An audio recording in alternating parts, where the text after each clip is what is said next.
Damn if she does, damn if she doesn't. The hypocrisy against Meghan Sussex and Prince Harry is unbelievable. These people are just ridiculous. They were doing nothing wrong. That's what royal commentator Jack Stooks said after yet another storm brewed around Prince Harry and Meghan Sussex, this time for attending a birthday party in Los Angeles.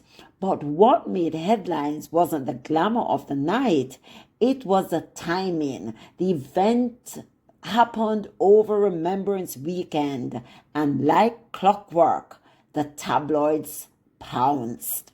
Let's get this straight. Harry and Meghan attended a birthday party. They weren't giving speeches, they weren't campaigning, they weren't mocking anyone. They simply went out, had fun like any other couple, but somehow that's offensive. This is what Jack Stokes was calling out: the double standard, the obsession, and the manufactured outrage that follows Meghan no matter what she does.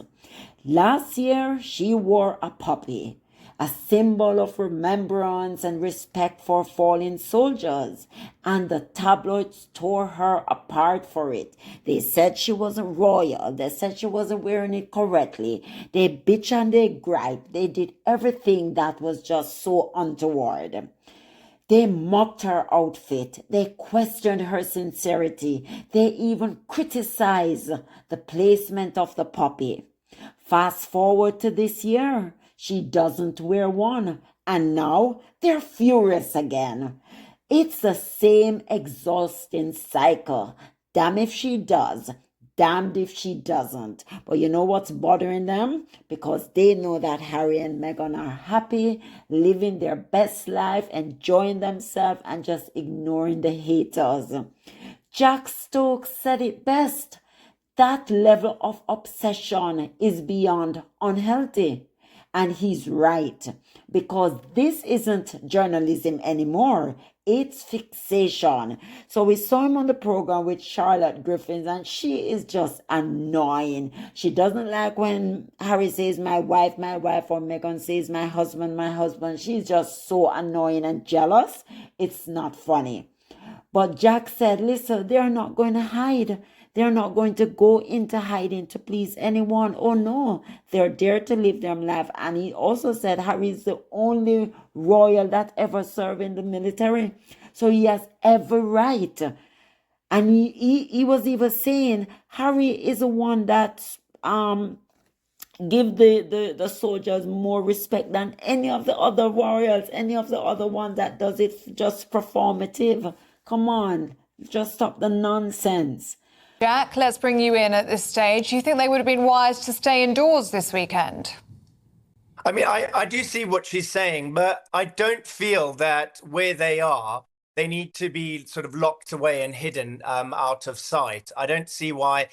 He's in America. He's going by what the Americans are doing. He was wearing a poppy. I don't think anybody else was. From all the photos I've seen, I think he was the only one with a poppy on. Yes, they do have Veterans Day on the 11th. Obviously, we have Remembrance Day, but they in America tend to wear poppies. I think it's more on the Memorial Day, which is, I think, late May, if I'm right in saying. So Meghan was doing nothing wrong. Harry was doing nothing wrong. I mean, Harry wasn't out, on the 11th having a massive party. Harry's the only member of the royal family that's actually currently served in a war. So none of the other royal family have actually served. So I think if anything, Harry knows what he's doing more than most. He's been there. He's seen the conflict. He's seen what it's done to people. So I don't think that he would have sort of gone out thinking, oh, I don't really care about anything. He does care very much so. And knowing Harry, knowing how much he does care, I don't think that they have done anything. I mean, it was a Saturday night. He was invited to a party that they've said yes to attend to, and I'm sure people would have said, "Oh, what's the poppy all about? Why are you wearing it now?" And he would have had that conversation. So, if anything, he's actively showing that he was wearing the poppy, and he can actively talk about what's going on here in England. No matter what Meghan does, the story gets twisted. If she honors tradition, she's called performative. If she chooses peace, she's branded disrespectful.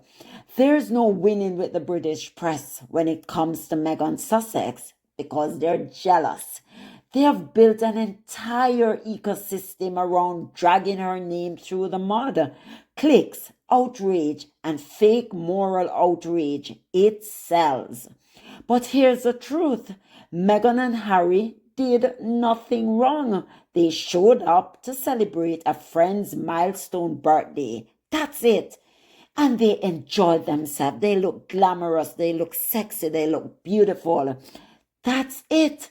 It should have stopped right there, but not the British press. They know how to take something out to turning a small thing into a big mountain. They just are so ridiculous. What's even more ironic is how the same media that criticizes them now conveniently forgets its own cruelty. Back in 2020, on Remembrance Sunday, Prince Harry requested that a wreath be laid at the cenotaph on his behalf. He wanted to honor fallen soldiers or fallen veterans, his brothers and sisters in arms. And the palace said no. Let that sink in. A man who served 2 tours in Afghanistan denied the simple act of remembrance. And the press, they didn't defend him, they mocked him. They remember Harry's snub, Harry's this, Harry's that. They treated his pain like a punchline. Now, that same press has the gall to accuse him of disrespect for attending a party on a different day thousands of miles away. Make it make sense, guys. It's hypocrisy at its finest. Let's call this what it is. A targeted harassment disguised as commentary. Last year, Meghan wore a poppy. They said she was attention seeking. This year, she doesn't wear one. They called her disrespectful. You can't win when the game is rigged. And this is what so many supporters are finally saying out loud. Pick a lane and stick to it because it's getting ridiculous. The same tabloids who demanded she honor tradition are now angry that she didn't. It's the textbook definition of hypocrisy. As one frustrated fan put it online, you bitched about her wearing a poppy last year. Now you're bitching about her not wearing one this year. Pick a effing lane. We are all tired of this old, tired narrative.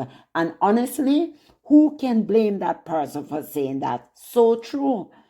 At some point, you have to stop explaining yourself to people who don't want to understand you. Remember what Meghan said?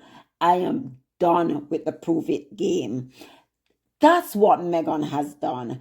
After years of relentless negativity, she's chosen something the tabloids can't control. Peace.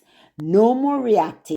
No more feeding the circus. She's focused on her family, her projects, her mental health, and for that, she deserves nothing but respect. Because when you're constantly attacked for doing everything and nothing, the healthiest response is silence. She doesn't owe anyone an explanation, especially not the people who twisted her every word for years. This isn't about a poppy. It's not even about one weekend. It's about how the media continues to weaponize hypocrisy against Meghan Sussex, a woman who has done nothing but live her life with dignity under impossible scrutiny. Prince Harry and Meghan aren't rebels, they're human beings trying to exist, to heal, and to build something positive beyond the noise. So, yes, Jack Stooks is right. They were doing nothing wrong. And maybe it's time the world stopped punishing Meghan for simply living her life. Because no matter what she does, wear the puppy, skip the puppy, attend the gala, stay home, the truth remains the same. They were doing nothing wrong. So damn if she does, damn if she doesn't. The hypocrisy is exhausting. Meghan and Harry did nothing wrong. The obsession needs to stop. Yes, guys, the obsession really needs to stop. These people are sick. All of them are crazy, but Meghan is doing just fine. So guys, please don't forget to like, subscribe, turn on your notification bell so you never miss a beat. Bye.